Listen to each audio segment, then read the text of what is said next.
Welcome.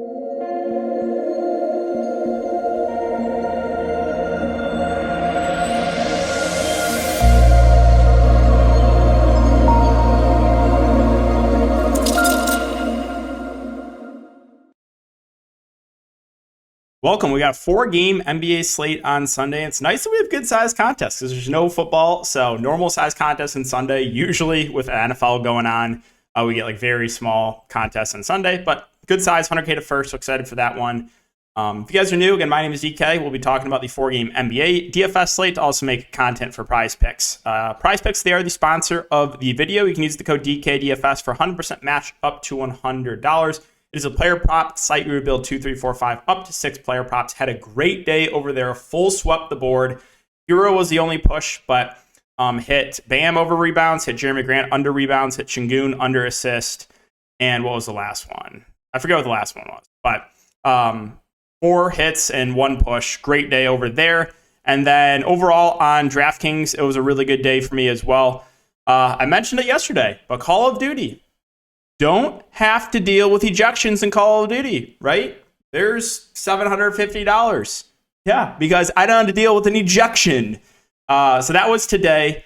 This was yesterday. So great day over there for Call of Duty. I wish they had bigger contests. I max everything. Like I literally, every single contest they have, I enter. So I wish they had bigger contests like they did right when COVID started. And people ask me about like making COD content. I used to. I did. I made content on YouTube for a while during, when COVID just started. And then I did cover esports and Patreon, but just like not enough demand for it, right? There just isn't enough demand. So that's the reason why I don't currently cover it. But I had a great day over there on Call of Duty. And then for where are we at? Oh, this was here. Let's go over my early slate. So the early slate was good too. Won about $200 there. It didn't go crazy, but did come close to takedown in small field. Again, I didn't enter a ton on this slate. It was a wild slate. So many injuries. I had Trey Murphy and Ingram getting massive foul trouble. Still got there, though. But yeah, just a wild slate. Like, if you avoided all those injuries, you basically cashed, which I luckily did. But yeah, so that was my early slate lineup. Kind of stacked the Pelicans, CJ Ingram, Murphy. Ran it back with AD and Larry Nance. And then had KP, Royce, and Cam Thomas went absolutely insane off the bench.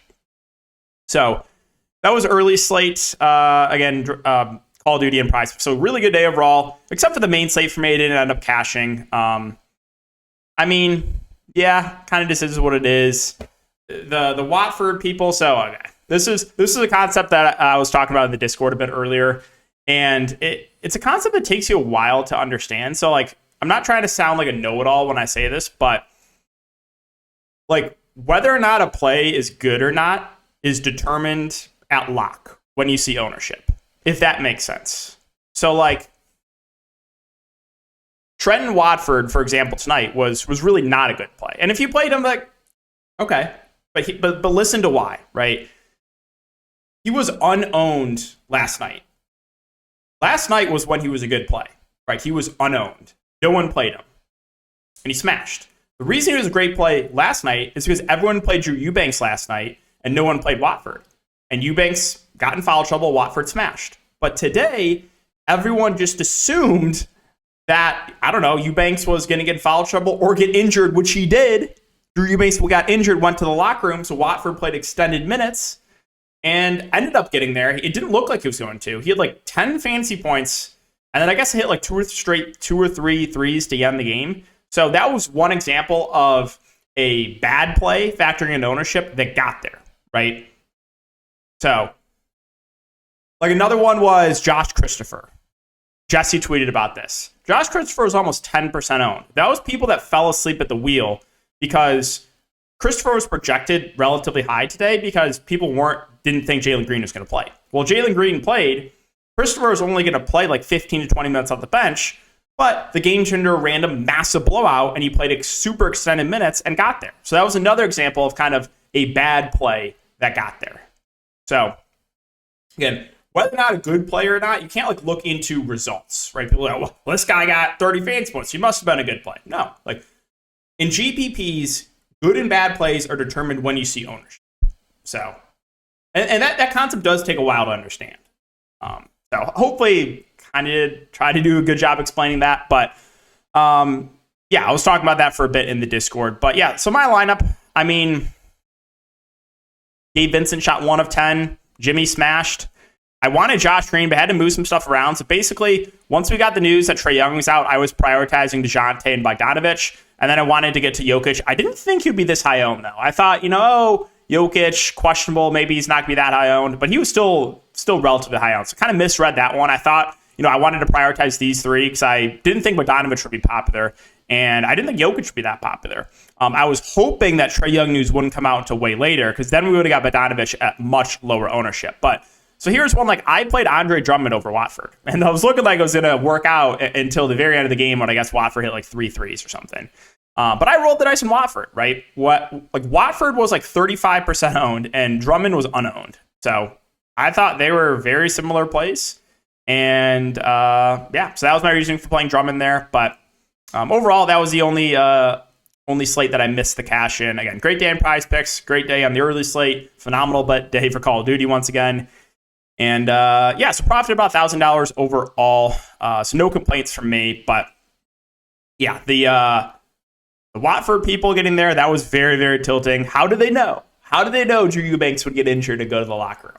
How? And then Josh Christopher. What else was there that I wanted to tilt about? Oh, a couple other things. Giannis. So I took his over assist the other day. He went for 54 points, 20 rebounds, only 2 assists. And then today it goes for a triple-double. It has 12 assists. I finally don't take Paul George over PRA. Absolutely smashes. Come on. You can't do that to me. Can't do that to me, Paul George. Can't. I'm trying to think, was there anything else I wanted to tilt about? I feel like there was, but I'm not remembering it.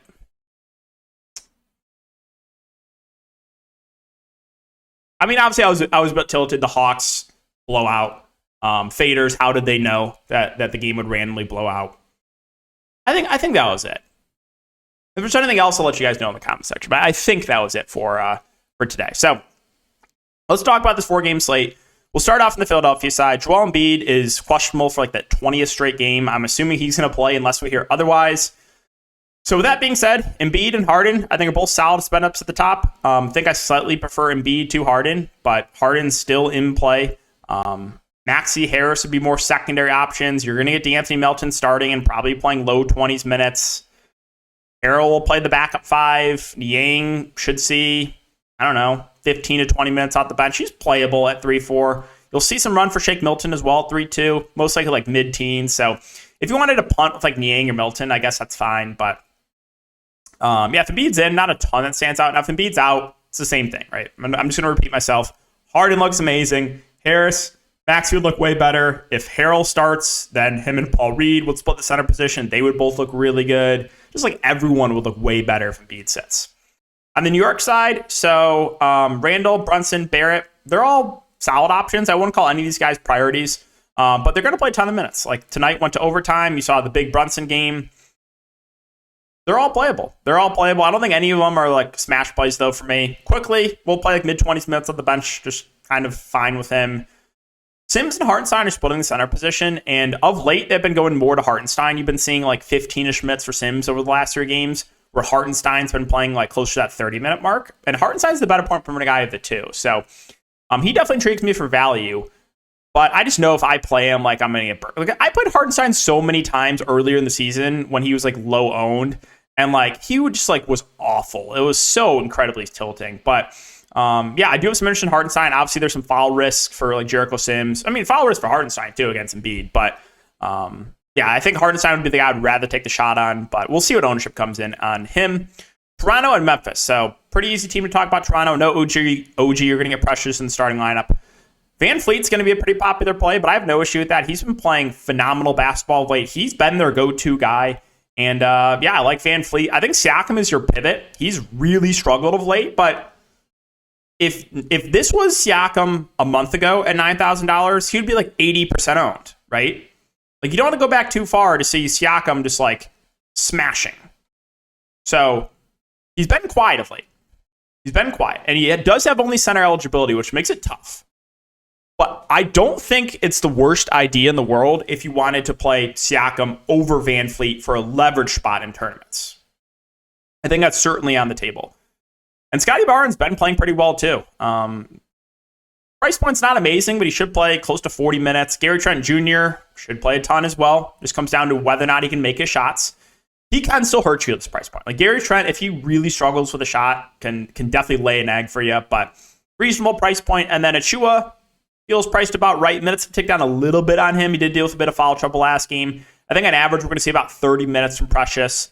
And then my boy, Chris Boucher, I played him at 1% ownership last slate. It worked out in a big way, but just everything else didn't for me that night. Boucher's always a good tournament play. On average, I think we're going to get around 20 minutes for him. So like him for GPPs. Don't really know if I get to anyone else. You'll probably see some minutes for Thad Young. You saw Koloko in the rotation last game, but I just don't know if I trust going there. On the Memphis side, this one kind of comes down to injury. So we could have a lot of value here for Memphis. We got no Dillon Brooks. He's suspended for 1 game. I don't know if you guys saw. I think Mo Bamba got suspended for 4 games. That was unreal. Hey, we did avoid an ejection today, though. That we did. John Morant and Triple J are both questionable. So we'll quickly talk about each of these scenarios. Let's talk about if John and Triple J are out, then Desmond Bane becomes a phenomenal play. He'd be a clear go-to guy, probably play mid-30s minutes. He would look amazing. Tyus Jones would be an absolute must for me at 4.2K. Don't care about the ownership. He would play 30-plus minutes. Good point per minute guy. Would absolutely love him. Whoever starts the 5 would be a good play between Clark and Tillman. They kind of been going back and forth, so we'll keep an eye on the starting lineup there. And then if Jaren Jackson Jr. misses, Santi Aldama becomes a phenomenal value. Played 34 minutes last game in the game that Triple J missed. So those guys will all look amazing. And then you most likely would get John Conchar in the starting lineup. Conchar played 28 minutes last game. I think he's ahead of Zaire Williams right now. So I think the starting lineup, if Triple J and Bane are out, would be Tyus Jones, Desmond Bane, John Conchar, Santi Aldama, and one of Clark or Tillman. And then if that is the starting lineup, I don't really know if I get to anyone else. I mean, Zaire Williams probably sees some rotation minutes. You probably see some rotation minutes for Danny Green, maybe some rotation minutes for David Roddy. But I just don't know if I could get to any of those guys. Now, if John and Triple J are in, then I like John tournaments. This is just a guy that probably plays low to mid-30s minutes, their go-to guy. And then Triple J would also be viable in GPPs just because he's a guy that can go block 5-6 shots any single time he touches the court. But he does have that low floor because of his foul issues. Still would like whoever starts the 5. And then the value obviously wouldn't look as good if Ja and Triple J are both in. All right, Sacramento and New Orleans. So Sabonis, no Fox. I still like him. I know he didn't have the best game last game, which did kind of tilt me. But he's going to play close to 40 minutes. He gets a bump without Fox. So I still like Sabonis. The wings all look just very similar to me with Barnes, Herter, and Murray. On average, you're probably getting 30-plus minutes from all 3. There's times where one of these guys struggles and they kind of bench him. 2 games ago, it was Kevin Herter, where he only played 19 minutes. He struggled with the shot. Last game, it was Keegan Murray. He only played 25 minutes. So they all look relatively similar. I do have interest in Malik Monk off the bench. Played 28 minutes. There's still no guarantee that he plays more with De'Aaron Fox off the court. We have seen, outside of that last game, previous to that, when De'Aaron Fox is out, you saw Monk only play 15 to 20 minutes. So there's never a guarantee, and the price point's up a bit on him.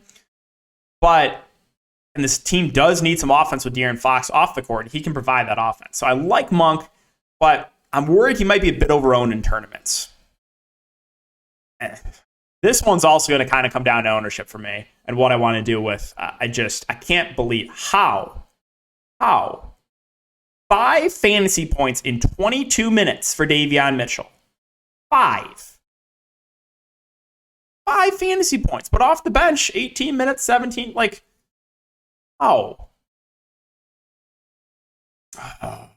So, yeah, again, it's going to kind of come down to ownership. He's most likely going to start. And if he doesn't play awful like he did last game, he could close. He didn't close last game, but he can close and play 30 minutes. So I don't know what I'm going to do with Davion yet. It's going to come down to ownership. If he's really popular again, then I might be okay fading. But if everyone's just going to fade him, I might be willing to go back to the well, even though it'd be very, very painful, most likely. So we'll see on Davion Mitchell what I want to do there. And then I mentioned last video how I thought that Terrence Davis would end in the rotation. He did. He only played 18 minutes, but he smashed in that time. So you want to take a shot on Davis in tournaments? Be my guest. I don't think it's the worst idea. Maybe if he plays really well, they could play him a little bit more than the, 18, 19 minutes he played last game. So that is Sacramento. Let's move on to New Orleans. New Orleans is a back-to-back, so I'm curious, does Ingram rest here? He had been out for a long time, like 2 months, and then he hasn't played a back-to-back yet. So I think there's a chance you could see Ingram rest here. Also, Jonas Valanciunas injured. I don't think he's going to be available for this game. So we're definitely going to have some value here for the Pelicans. We'll start with CJ. If Brandon Ingram is out, I think McCollum looks like the best play of the slate. Probably would play close to 40 minutes, be their go-to guy. He would look really, really good. You most likely would get Najee Marshall in the starting lineup. So you get a starting lineup of CJ, Trey Murphy, Najee, Herb Jones, and then one of the centers. I don't think they're going to start Nance if JV's out. I think they probably start Hernan Gomez. They could go to Jackson Hayes, though, too. So I don't think it's going to be Larry Nance. I think it's going to be one of Hernan Gomez or Jackson Hayes that starts. And if that's the case, all these wings will look better. Herb Jones, Trey Murphy, Najee Marshall would all look good if Ingram does rest. And then with the center position, again, I don't think they start Larry Nance. I think they like bringing him off the bench in that role and kind of closing games with him.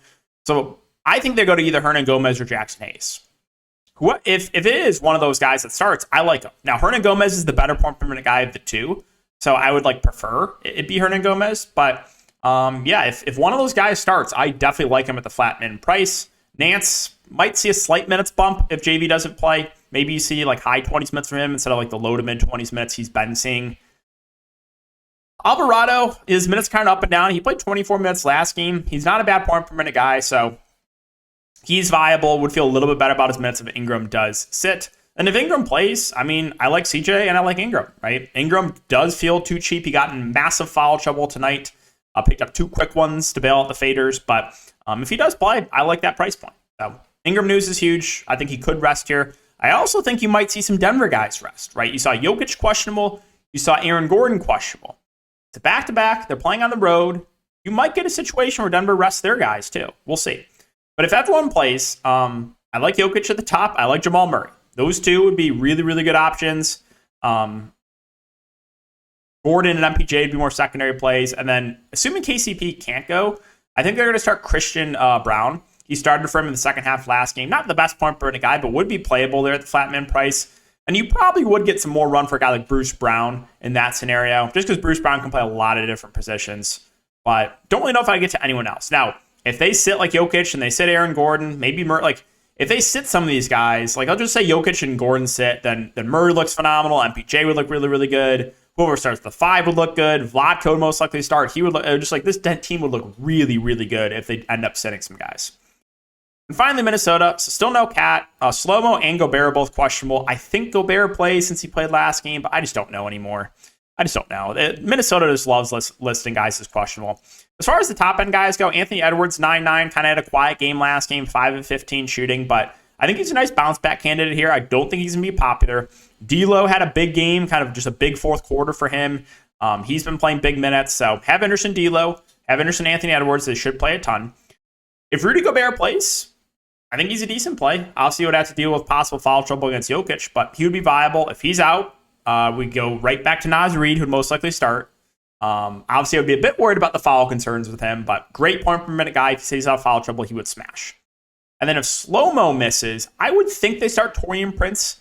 I guess they could start Naz Reid at the 4, go a bigger lineup, but I would think that Taurean Prince moves in the starting lineup if Slow-Mo is out. If that's the case, I do like Taurean Prince at 3.4K. So keep an eye on that one. McDaniels, kind of just fine with him. If he can stay out of foul trouble, he's not a bad play. Should play 30-plus minutes. And then, if Slow-Mo is out, you probably do get a little bit more run for a guy like Jalen Noel, who would be a viable dart throw there at 3.4. So, that's going to wrap it up for the video today, guys. Again, if you haven't joined the DFS content, make sure to like, subscribe, hit the notification bell. I will be putting out a prize picks video up after this, so be on the lookout for that one. And, good luck. We'll see you in the next video.